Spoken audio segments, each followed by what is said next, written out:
Welcome to The Source with your host, Dr. C.T. Curry, and co-host Coby Owens. News all across the nation. The Source. Stay in the loop in the city of Wilmington, Delaware.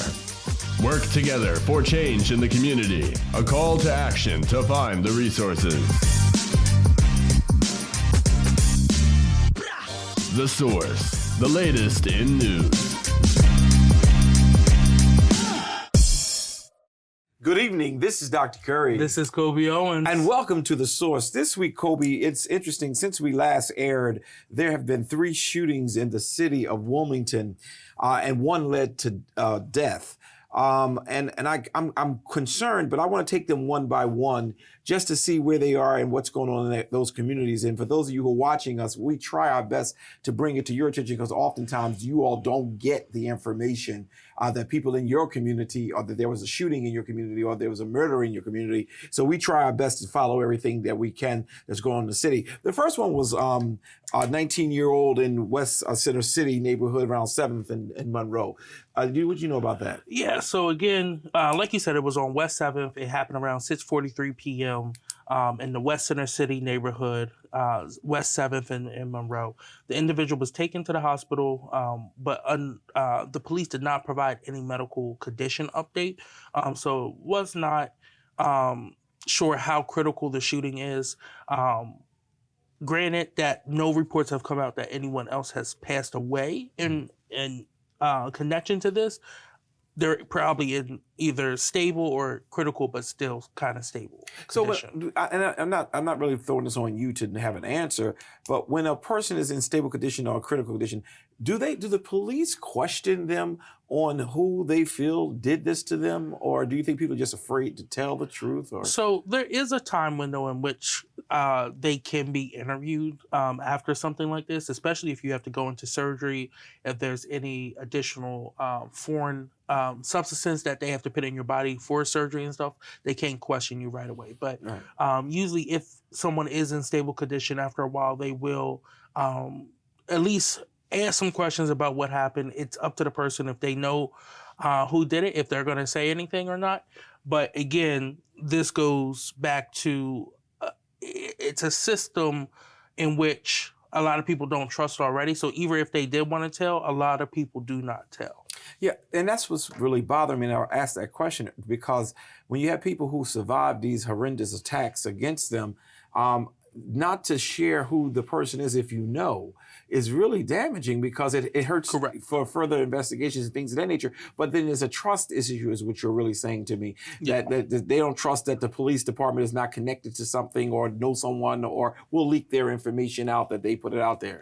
Yeah, exactly. And again, that is when we talk about like reimagining community policing and the community's relationship with police, that is a part of it, right? That we want to make sure that if there is a case like this, right, or any case, and you talk to the police, that there's multiple layers of protection for yourself, not only to verify the information, but also make sure nothing gets out that gets back to you that will cause you or your family harm. Right.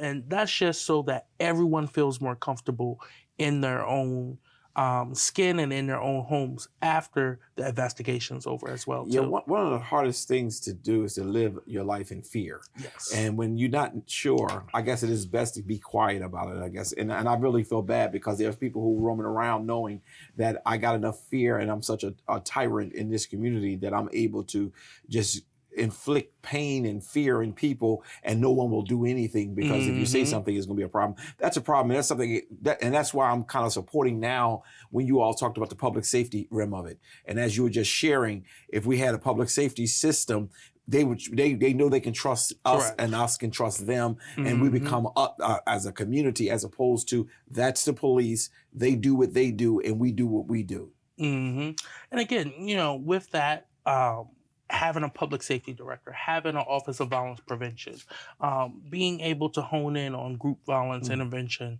and, really making sure that we're hitting all the points of the current systemic issues that we're having with gun violence and just violence period in the city of Wilmington, but then also looking for recommendations based off the case management of individuals that they're working with. What are the true root causes? Now, we can all make assumptions. We can all say, hey, it's housing, it's jobs, it's, this, it's that, it's black, it's white. It's always best to hear it from the mouth and from the people who are on the front lines, right? So when we may be saying, hey, we may not have enough housing here. It may not be housing. It may be, well, I have no other job. So I really don't care how much I'll make. I just want to make something. So now I'm out in the streets, right? So again, we have to kind of see where we're going to be at with that. Okay. Well, we certainly look forward to seeing how y'all progress that along, especially with the city council. I hope that it be fruitful conversation, and whatever your research is, I'm sure y'all going to react. Because good thing about the new council is you got a bunch of researchers, not just special interests. Because some people think that now we got a special interest group. I heard that comment. I corrected it right away. Yes, you got some people who are very much want to be a voice to the voiceless. However, the group that I supported, I embraced, they are researchers who are out there saying, you know what, this will work, that won't work, as opposed to being off of their emotions. So I'm kind of happy about that. The next one was just about an hour, a little bit less than an hour after that. The police was called to 100 block of West 30th Street. Yes. And I don't even know where that is. And it says in Northeast, but yeah, it's North Side. That is 1st District. Okay. Your district. Yeah. Okay. Right there, what else is there? Rashes, the Getty. Okay. There was just a shooting at the Getty not long ago. This is literally a block and a half up from the Getty, right? Okay. And again, they found a 29-year-old who had been shot multiple times, I believe, and then later died in the hospital. It was in critical condition. There is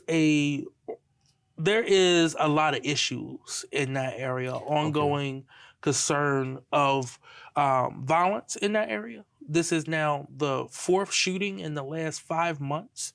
And when we sit down with our current council person and talk about what is going on in our community, because that's also my civic association area. What is going on in the community, what's happening and everything. He tells us, call 311. I heard you say that. If you have a complaint, call 311. If you witness a shooting, call 911. Okay, well, yeah, the police got there. People have died. What's the follow-up? Well, we can't get that from the police because it's an ongoing investigation. That's the line they use, right? It's an ongoing investigation. That's fine. Go ahead, do your investigation. I hope you catch whoever committed this crime. 311 is a city customer service line. Supposed to be. So if I want to know, hey, why is crime rates up in my neighborhood? Why have more people got killed here these last few months than anywhere else in the city? Why is it they're operators who are not, most of them aren't from the city of Wilmington. They're operated by a third party operator. They couldn't even tell you what street is the cross streets, right? If I said, hey, there was a shooting at the Getty, what street is that? They wouldn't be able to tell you. They wouldn't even know it was the Getty. They'll be like, oh, there's a Sunoco there. So again, there has been true lack of engagement in that area, which I think has allowed for violence to kind of start growing in that area. I think the community was fed up. And not to brag, but you had 2 non-incumbents run, and the race was between them. Right. I was going to say, the incumbent came in 3rd place by a long shot in every single election district in that district. Again, just telling people to go to 311 and being unresponsive is not the answer. Absolutely. You have to be engaged and be boots on the ground when trying to aggressive. And now I'm not saying you go out and look for whoever fired the gun. I understand. I'm saying you need to help coordinate the community, the police, and any other resources to make sure you're addressing issues as they come up. And I just want to say, 4 people have been killed in that area, right? This year, 2024. 13 people have been killed so far this year. Wow. The vast majority 25 is within a 35%. 3-block radius in the first district. Yeah, that I never even looked at it that way. But you talking about almost 40% of the murders in our city was right in that little 4. Oh wow. So again, you can't just sit back and do nothing. Absolutely. It's very concerning, and it's disappointing that we have now surpassed the number of people killed from the last year. Crime is back on the rise. Yeah. So again, that's just that's my concern for that area. And anyone who knows me knows I'm very passionate about the area I grew up in. Absolutely. And I wanted to add to that with the lack of response. And I'm glad you clarified. You're not telling the city council person to go out and stand in the middle of the street and take the bullets or whatever else. But is there an increase of drug use in that area too? I wouldn't say it's new players. Okay. I'll say it's the same organizations. Okay. That have been there for a while. Of course, they have new faces every now and then, and they're getting younger and younger. But again, when you have no engagement, you have no plan. When you allow for your area to be left out of the comprehensive plan, when you think that bringing a new fast food restaurant is the biggest thing for the district, and bringing $350,000 houses, well, I'm not going to want to buy a $350,000 house with no front yard, no backyard, row home, that also I got to deal with shootings right down the block. So again, I just think the priorities have been different than what needs to be. But for that area right there, it's the same stuff that has been happening, unfortunately, since, I'll say, almost 2012. Wow. And you haven't had council people who've lived in that area, who come down that way, who would really address it. They would stay in their communities.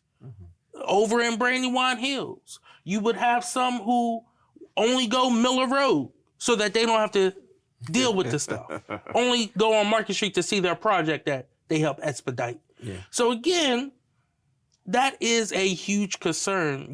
When you run for office, you should be willing to represent every community. I feel comfortable walking through Brandywine Hills at any given time, just as much as I feel comfortable walking through 26th and Pine, right? 27th and Pine. So again, you gotta be throughout your district. Right. Well, I think it's the term I was going to say earlier was visionless. Without there being any vision of what you would desire for the district, not segments, you have what we got going on right now. And the last shooting that occurred, which was a couple hours after that, was 7 o'clock the next morning. But the report read in 12 hours.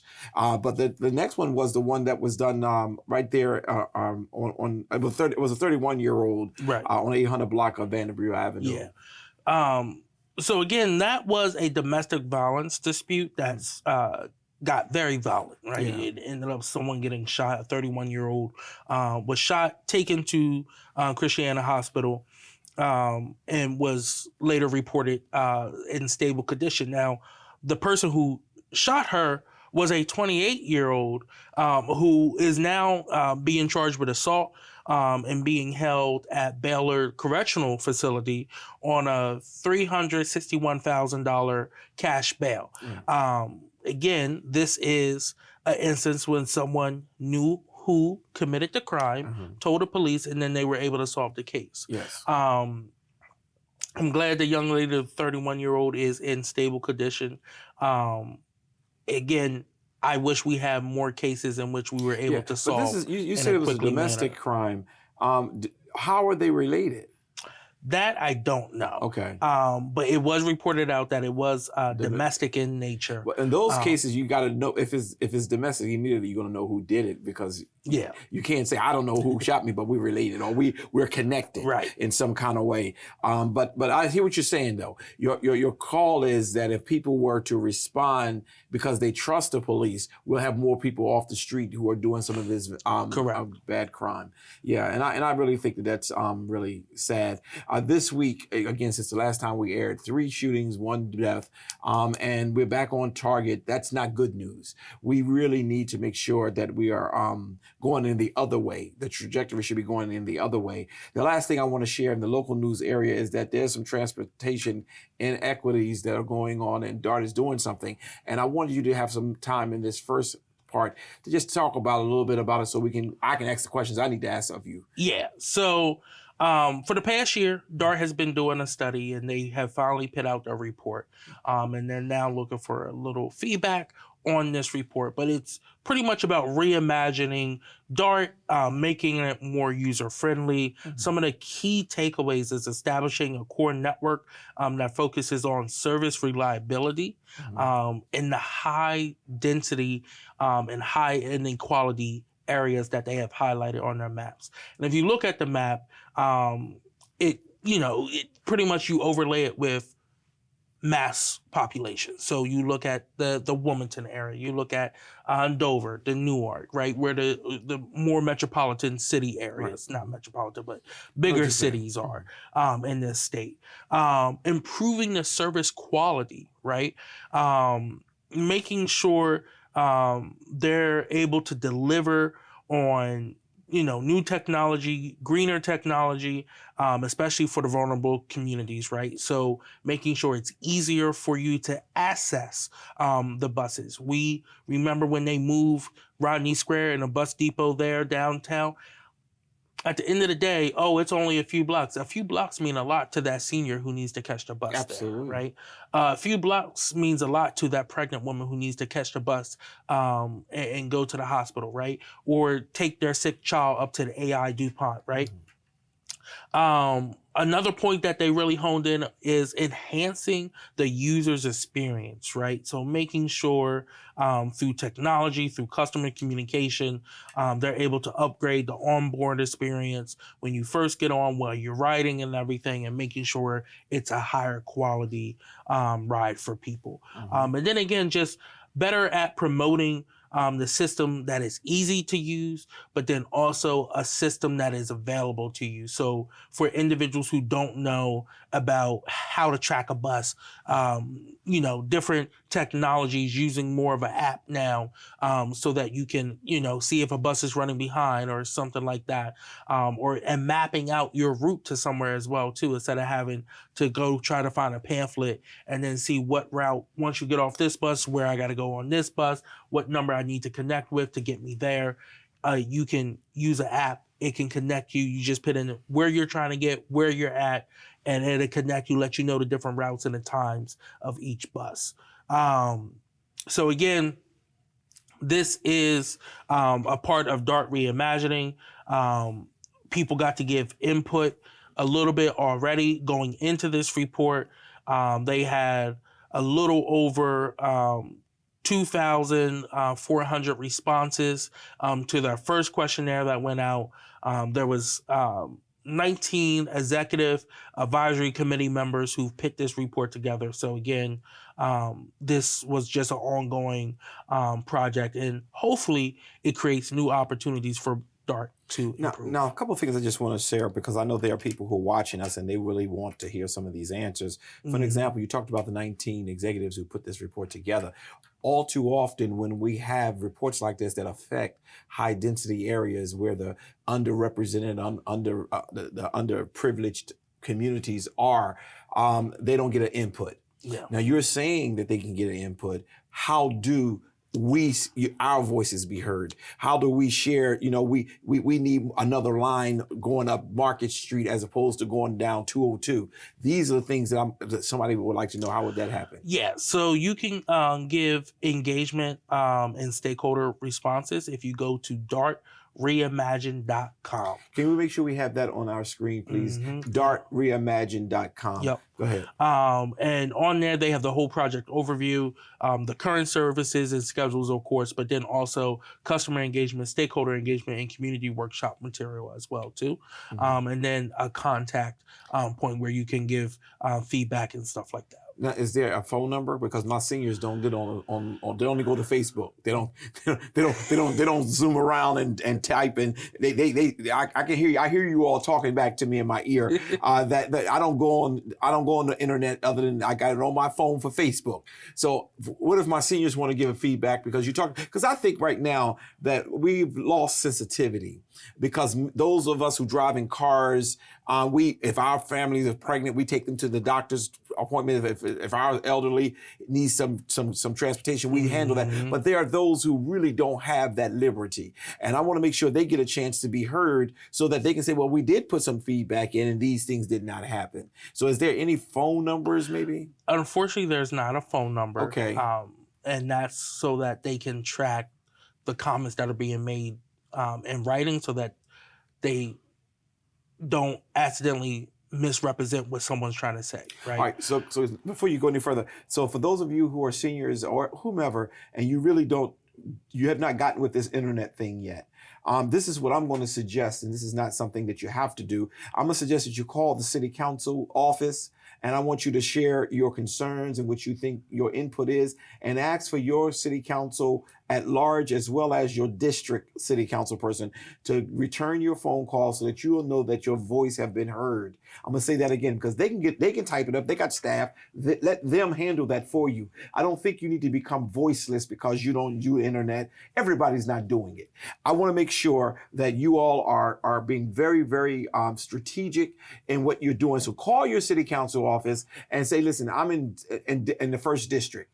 And if you could tell the 3 people who are serving as at large, and even the Republican one too. So that's 4, right? It's 4 at large, right? And then your first district person that I would like a return phone call, because I want to give some feedback on about the services that DART provide, especially in my community, and some of the setbacks that I may be having. This will help, because what I want to start doing, Coby, is giving our seniors and others an opportunity to see ways where they can have a voice. And everybody, that's why I asked you about the phone number. Sure, we can go to the website, and those who are savvy, they do that. But those who are not, they just picking up the phone. And sometimes I can do the internet thing, but I pick up the phone because I like a live voice. All right, I'm sorry. No, I agree with you. Sometimes that's needed as well too. Sometimes I just want to talk some things out. Yes. I got some questions that I want to ask, and I email back and forth. Sometimes you lose that in threads and stuff like that. So I completely get that. Again, I hope that some changes come out of this. I know one of the biggest things is we have a huge carbon footprint here in Delaware. So if more people are willing to use public transportation, then hopefully we can reduce that a little bit here in Delaware. Good. We'll be right back. Hey, this is Pastor Curry, pastor of the Ezion Fair Baptist Church, Wilmington's most exciting church, the church that love ya, and anything you can do about it. What we're going to do today is we're going to have a real good conversation. I'm excited. Come on!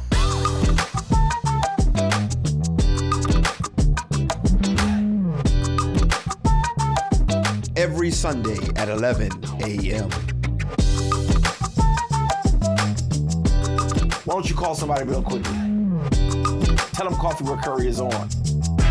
And let's get after it.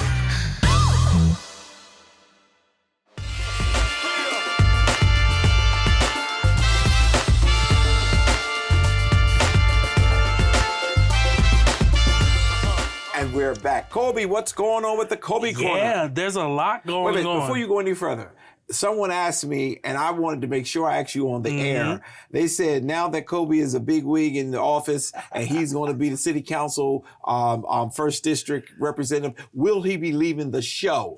and I got to hear it from you. No, I'm not. Okay, you're not leaving the show. Not unless you kick me off. Oh, I can't kick you off. This is our show. How can I kick you off? No, absolutely not. So you have your answer for those. Some people see me sometimes, Coby, and they just love us on this show, and they are asking about you. They see me, so they're asking about you. How's Coby doing? And I agree with him. And sometimes they say disagree too, but that's all right. But somebody saw me at the ShopRite. And the lady said to me, now that Coby has been elected in the city council, will he continue to be on the show? Because I really love having him on the show. And the answer, he giving his own answer. Yes. All right, there you go. What's going on? First, I want to start off before I even get started into my actual report. Praying for the people down in Florida, Yes. Who were affected by Hurricane Helen, and now Hurricane or Storm, whatever they call it, Milton down there. I think they're supposed to get up to 15 feet of rain. It started flooding the other night. So again, praying for them speedy recovery. And hopefully, people were able to get out of Dodge's way. But I wanted to talk about national level first.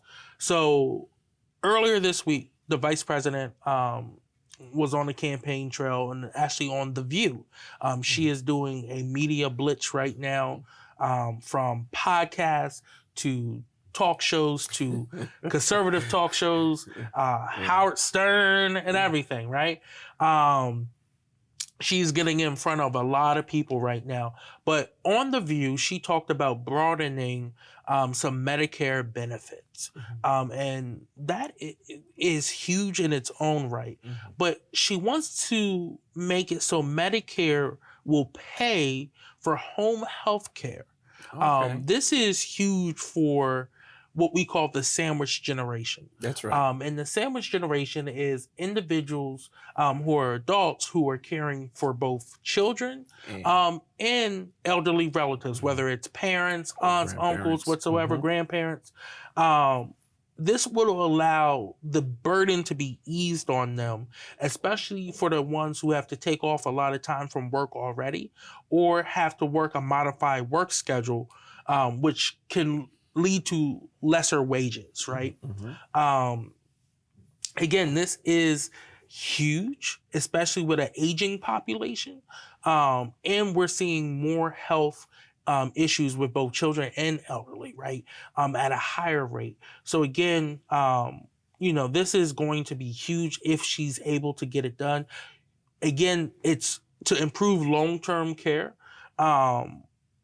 and so that you can take care of people with dignity and help their families both emotionally, financially, and physically sometimes when it comes to caring for others. So again, about 105 million Americans act as caregivers, which means non-traditional, which means I didn't just have a kid and now I'm caring for my kid.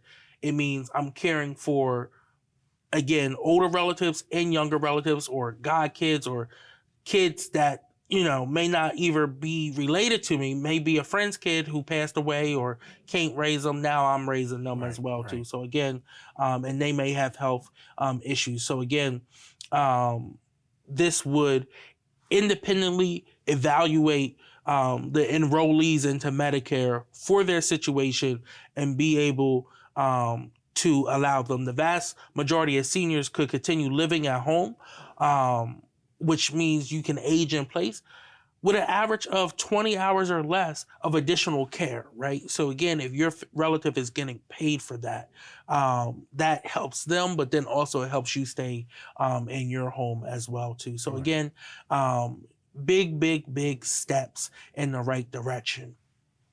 Next, I want to talk about a new grant, federal funds that the state of Delaware is getting. And that is to help an array of programs here in Delaware. But it's all to address opioid use in the state of Delaware, including the distribution of Narcan and opiate test strips. And that's going to be issued to our Division of Substance Abuse and Mental Health. This is separate from the opioid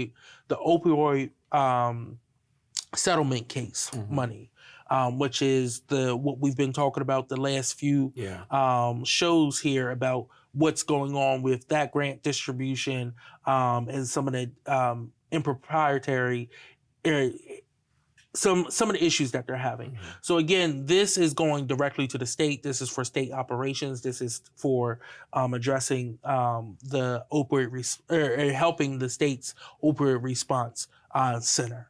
So again, this is a huge help from the federal government. They're trying to create more access for healthcare for individuals who are dealing with opioid addiction. Again, I think this is good. I still wish they had the same response to the crack epidemic instead of creating laws to imprison people. But again, too many of your people was on crack, not the other folks. Too many dark people were affected by this. But again, I hope that this is done in an equitable way, so that everyone who is struggling with addiction right now can get some sort of resources and help. It can be very expensive on families, and it can be life-saving if they get help in the right amount of time. How often does the opioid intervention program here in Delaware report out to the community? Bi-monthly. Bi-monthly. I'm going to start reading some of those reports because I really want to see where the areas they're investing their money at. And there are some places we may not know whether they're on crack or they're on opioids, but we need to make sure that we're intervening. There's a way to serve both communities. Absolutely. To be there. I just need to read some of their reports before I make any statements. And opioid deaths are down in the state of Delaware, but it's still, very concerning. About 132 so far this year, overdoses. So that it's down from this point a year ago, but still 132 lives are now, That's right. Now gone. So again, just making sure we are doing better as a state of addressing the needs. Now, before y'all jump on me, I'm going to jump over to a different market. Okay. And, I've been supportive of this. I know you have. I do not smoke it. I have never used it. That's subjective. We're going to figure that out. But I think it's a prime opportunity and a prime revenue source for the state and potentially for the city. So the Office of the Marijuana Commissioner has announced that they have received 1,269 applications of those individuals who are interested in entering the recreational marijuana business. Wow.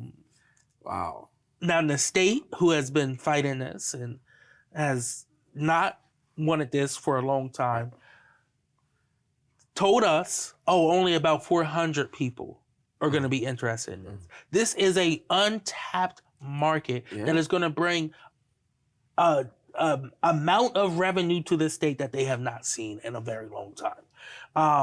From those 1,269 applications, the state received over $4 million just from the application fees alone. Oh, it was a fee. Okay.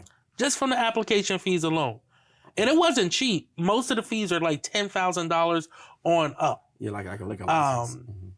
Except for the ones for the if you've been disproportionately impacted by marijuana laws, then you only had to pay $1,000. But most of these are $10,000 applications.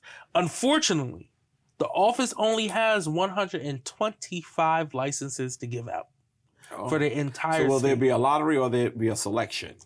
There is going to be a lottery. Okay. Which is going to happen at the end of this month, October 24th. Will we be able to see all the names that are in there before it becomes a lottery? That I don't know. And the reason I'm asking these questions is because lotteries can be set up. Okay, but go ahead, keep going. That is very true. It will be broadcasted on Facebook Live through their official Facebook. And this will determine who will receive cultivation, manufacturing, testing, and retail licenses here in Delaware. Now, what I want to say is there's been planning meetings happening in the city. There's been amendments and everything. There's been a revision of the initial plan that was put out for the city of Wilmington to allow it in commercial areas here in the city. But it amends it so that it's instead of 100 feet from residential areas, it has to be 300 feet. That now has to go to the city council to be introduced for first and second, and then sent to the committee where people can give public input there. And then once it comes out of committee, then it has to be voted on by the council. But again, only a few people will be able to actually operate in the city. How many licenses is the city going to get? So it's not determined by that. Okay. So it's determined by whoever gets the lottery. Okay. So out of all these thousands of applications, 124 may go to people who have no interest of putting a shop in the city of Wilmington. Okay. So there's no guarantee that is going to be. I doubt that very seriously, though. I mean, if you are in the right business mind, the areas you're going to want a business is Newark, Wilmington, Dover, and the beach is all banded. So if you can get somewhere like Milton area, you would go there. But again, there's also a ton of unincorporated space. So the counties cannot ban it. So only municipalities can. So, then that comes into play. Do I put it right on Route 9, right? Do I put it, right on Philadelphia Pike, right? Right outside the boundaries of the city, or, I know the city boundaries better than I know anywhere else. So that's why I use those as an example. But again, that's what you're going to deal with. Now, the social equity testing lab, there's only five licenses for testing. That's going, and one of them is going to be like micro manufacturing. You have the open test labs, micro cultivation in Newcastle County, where there's only 4 licensing categories that receive less or equal applications than there is licenses available. What So is a some test? people, So I come in and smoke it and see if I like it? no, they like chemically test it to make sure that there's no additional drugs. It's almost like the FDA tests food and stuff. So it's like that. Okay. Now, let me just say this, because I agree with you and others who have said that for the criminal part of it, I think that they should have not criminalized people to the level they did. I mean, for a bag of marijuana, the level of how much criminal charges they brought against some people is just unbelievable. And I do believe that making it legal takes away all that, all the discrimination that was going on with the criminal stuff. But from the men, the brothers, not knowing that marijuana can cause impotency, cancer can be caused. I can name how it eats up your brain cells. You can't hardly remember anything. There's a reason for why it causes munchies, those who smoke it. And I just don't know. You have a right to do what you want to do. You have a right to smoke a cigarette. You have a right to drink. You have a right to take a drink. You have a right to do what you want to do as long as it's legal. Now that it's legal still, you have a right to not do it. I just hope that people don't take this new, because here, even at the center, a person came to pick up their child, and you could tell clearly that they were high on marijuana. It was all reeking from them, and their reaction too. I then, offered to have the child transported home or have somebody else to pick up, but by right, and I had to send out a letter to the whole student body or our whole team that we, while it is legal in the state of Delaware, you being impaired is not. Right. So I just don't know how we're going to educate. That's where I'm leading to. How are we going to educate so people can make good, sound decisions, and not just because I like smoking weed, so I'm just going to go get it. Is it legal now that I can smoke my weed? I mean, I go into the mall now, and while I'm getting out of my car, you smell it. It's everywhere. And I'm not speaking as Pastor Curry. I'm speaking as a person who really have a genuine concern. So I'll say this. That is black market. Okay. Right? So the concern with that, right, is that could not be pure marijuana. It could be laced with anything else, That's which true. causes even more damage on the body. We know that there is a pipeline from Philadelphia of laced weed that is coming into the city of Wilmington, the Claymont area, the Route 9 area, that is causing havoc on the city. So again, legalizing it hopefully will address some of that, right? Again, but how do it? Because if I'm illegally transporting it in, I'm not gonna stop my cartel because you down made it legal here in Delaware. And people want mine because mine got more potency. Well, people are nervous, right? So if you can go to a trusted place that has clean weed and you just want to smoke, right? And you can get professional at this. all these different flavors. So listen, I've sat in on these meetings for the last 7 years now. Okay. More on the justice side of things. But you learn a lot in these meetings. I've maybe 60, 70 different presentations. I've talked to legislators in Colorado and California and states that have already implemented, cities that have allowed it as well too, that's done decrim, that does legalization, that, recreational sales, medical sales and everything. It's a lot to this. And at first I was not on board with it, but after so long and so much resource or research that has been presented, that's what made me change my view of it and see the added benefits of it. But then also, if you're looking at a fiscally conservative, right? How can we save the city money by doing this, right? And this is something that I hope this next council is willing to start doing, is seeing how can we get an added benefit for the city. So if we are going to have this in the city and other cities are banning it all up and down the state of Delaware City and towns, can we go back to the General Assembly and ask, can we put a city sales tax on this? They did it with the soda in Philadelphia. And that did help somewhat. Okay. It helps, but it also creates opportunity for additional resources to come in, a new revenue stream.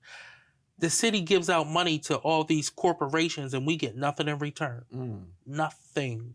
Well, you get a building so they can get richer. Ooh, a building that we probably paid for. Like we paid for, us and the state paid to build that new bus hub and then we sold it for $1. Now the state rents it for $100,000 a year. Oh, wow.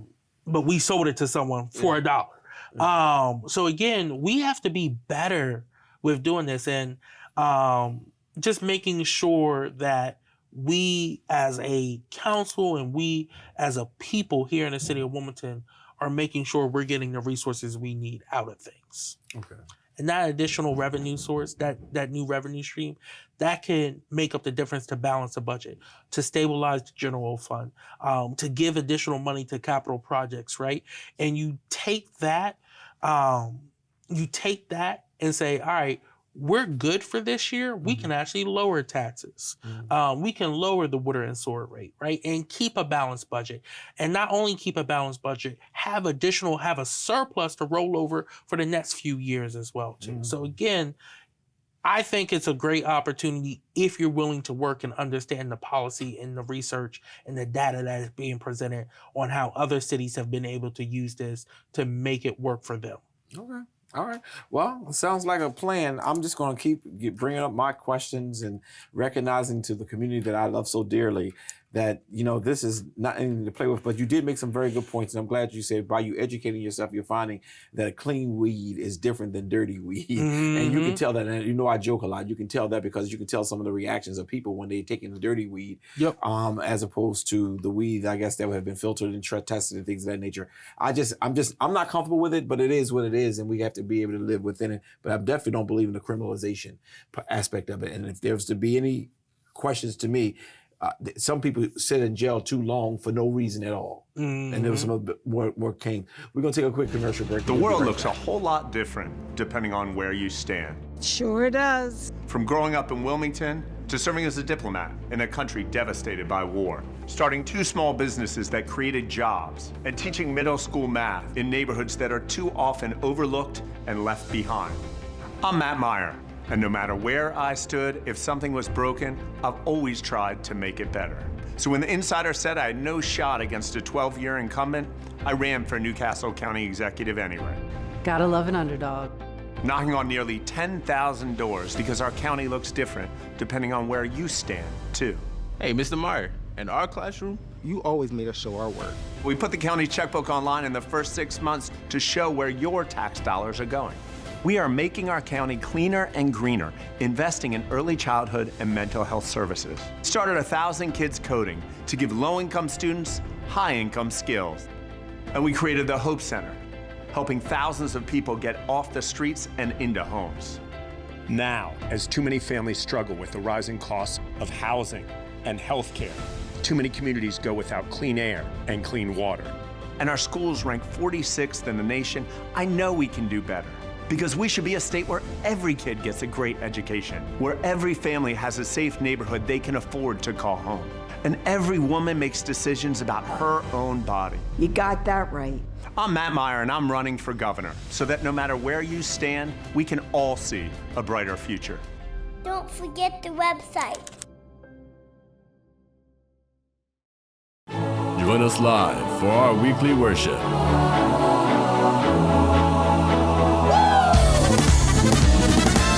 Every Sunday at 9 a.m. on Facebook and YouTube.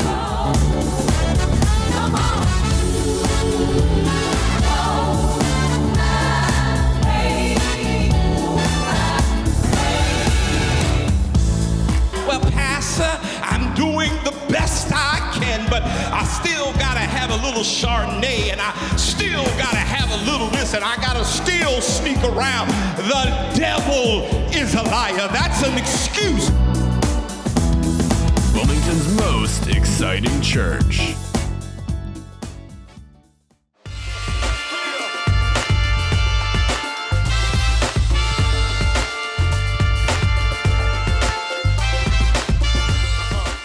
And we're back. Just before we go into our final segment of the show, I wanted to stay where you were with the marijuana. Not that I want to smoke any, not that I want to be a part of any, but you made a comment, and I didn't know it. At first, as a government or the state felt that you wouldn't even get 400 applications. You ended up getting 1,000 some, and you said there was about a $4 million. Where does that money go? Yeah, so that's just from the application fees alone. That plus the 15% sale tax that is already there for each license, that money is going to be used for a few different things. So one is, of course, the expenses and administrative costs of the actual office of the marijuana commissioner, that whole division that's administering all those expenses and payroll and employment stuff, right? Next, it's going to be used, it can be used in the Department of Finance, Health and Social Services, and Department of Agriculture. Any that have anything to do with taxing, regulating the personal use of marijuana in Delaware. So again, to help balance their budgets as well too. Administrative costs for the Criminal Justice Council, who is administering the Justice Reinvestment Fund. And that's what I care about. That Justice Reinvestment Fund, where a portion of this money is going to go forth after the payment of all those paragraphs, the transfer to the Justice Investment Fund is set forth again in state code. But what that does is creates a new source of funds for nonprofits in areas that are looking to serve communities that have been disproportionately impacted by marijuana laws. So that is something that community centers in the city of Wilmington can go for. Right. Almost every community center, except for one, I think, is in a qualifying area for these funds, right? And the Criminal Justice Council was our largest funder for the POW when the POW was first built back in 2002, right?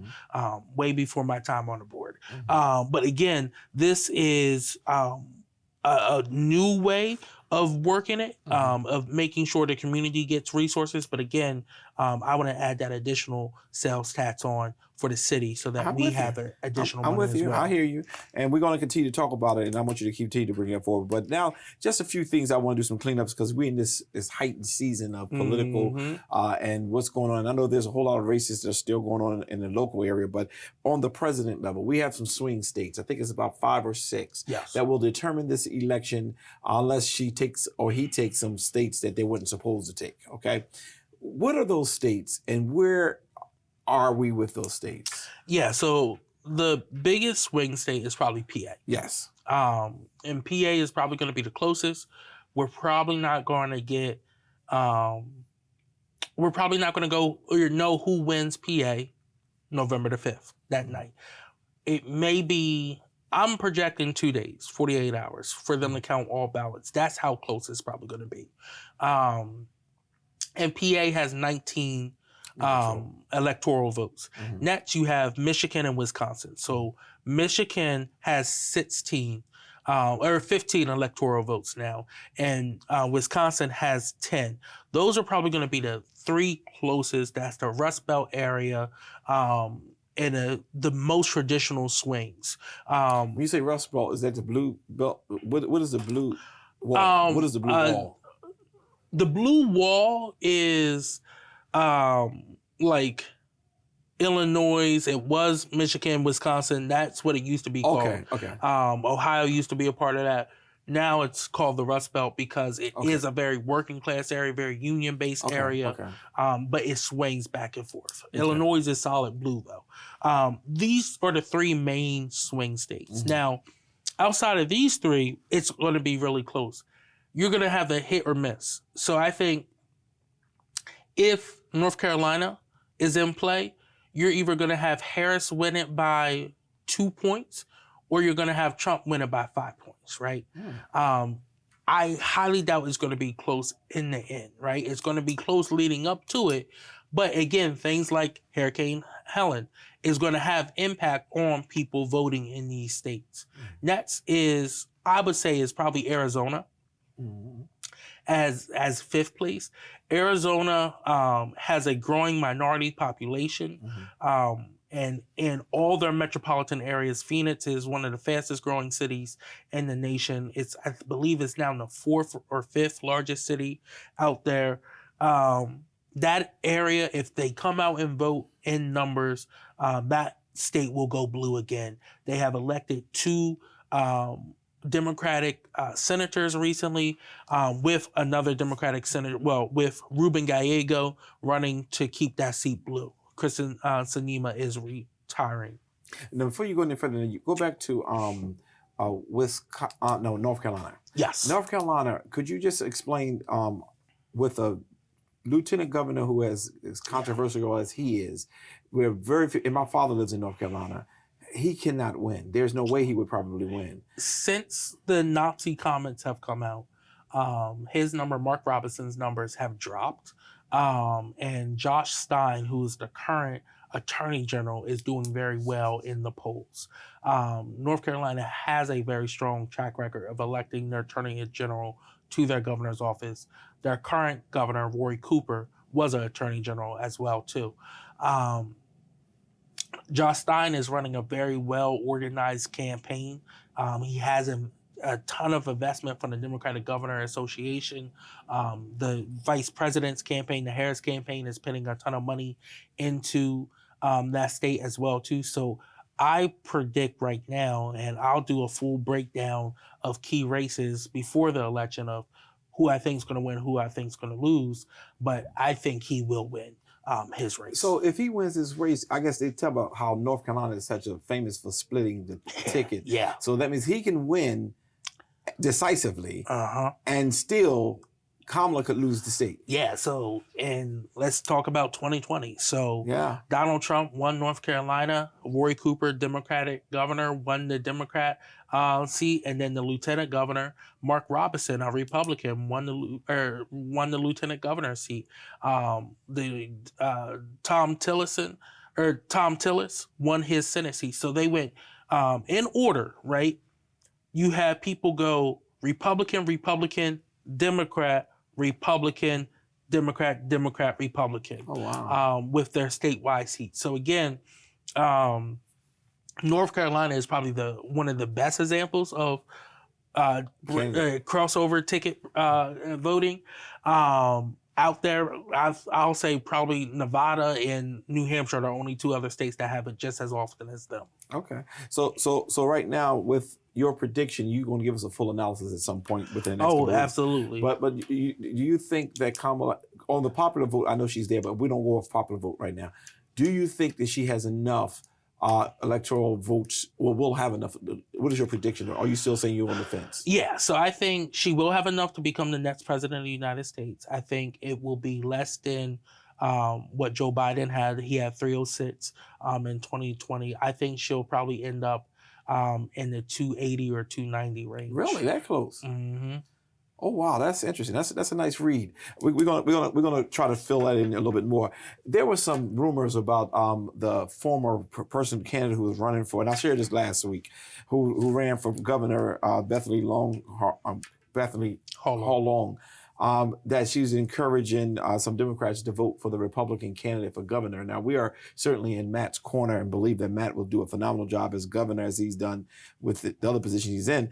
But I don't know if you have that rumor, you've heard it at all? I've heard it. And I do know, again, you don't have to change your party registration. You can vote for anyone in the general election. And, there are going to be people, when you have a race that was as messy and contentious as this one had, you're going to have people who still have hard feelings who are going to vote for the other side or may skip that line altogether, right? Mm-hmm. But as much as people may not like Matt Myers, I can guarantee you he will be head and shoulders a better governor than Mike Ramone. Oh, my gracious, yes. And especially when it comes to addressing issues that I care about, education. Our system is failing right now, right?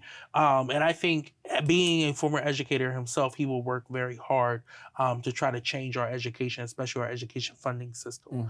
Mm-hmm. You look at what he has done with some police reforms as well, too, and the needed for that on the state level as well, too. So again, he will be better than Mike Ramone when it comes to a lot of the issues that you truly care about. And this is why I tell people, do your own research and ask the questions. There are multiple opportunities to talk to people, to ask the questions on where they stand on things. And before I go to my last question, I just want to say, for those of you who watch us every week and you are a little upset because you may have supported Bethany Hall-Long, how do you say it? Bethany Hall-Long. Bethany Hall-Long.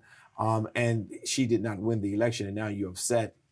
Let me just say this to you: if she would have won, I would still be a citizen in the state of Delaware. We have to support our candidate for the candidate that's running for the party that we believe in, the principles, the values that we believe in. And as our co-host just shared, you have to do your own research. You cannot allow people. Sure, there was a lot of dark money going on. There's a lot of things that was reported that was happening, and it really upset me and turned my stomach in some areas.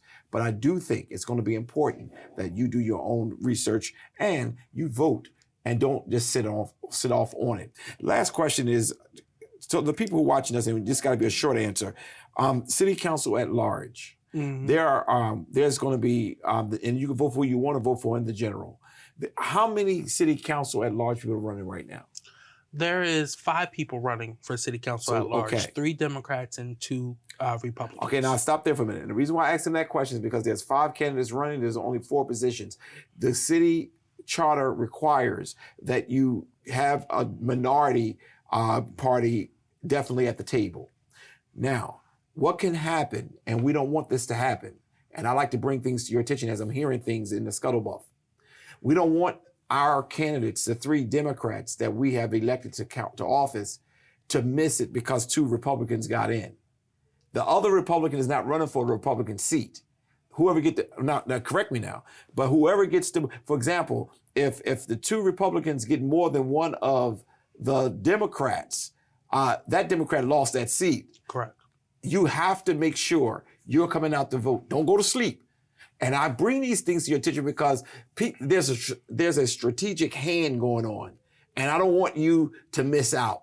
We know our candidates will do well, but we want to make sure you're voting. Don't say, well, I already voted. He's in, she's in. We're good. No. History may have made it look that way, but right now there's a strategic thing going on, and I want to make sure that you are well aware of it. Allow your candidates, and do not vote for any candidate that you're not supporting. If you're a part of the Democratic Party, how many votes do I get? 3 in the city? Get 3, yes. You get 3. Vote for your 3 Democrats and leave it there, because some people are trying to push to get one of our seats taken away because they're upset that the city council now will be a part of young people and middle-aged people and seasoned people who have a mind, who have corporate experience, who has community experience, who has research experience, and they're going to shake the system up. Coby, that's our show today. We run out of time. I need you to get me some money so I can do 2 hours of the source. But I really appreciate all you do for the community. We look forward to next week. Is there anything else on your docket? Nothing else on mine. Well, if there's nothing else on his, that's our show for the day. Have a good one. Take care, y'all. You've been watching The Source with host Dr. C.T. Curry and co-host Coby Owens. Tune in every Sunday at 5 p.m. Thanks for watching, and don't forget to subscribe for the latest episodes.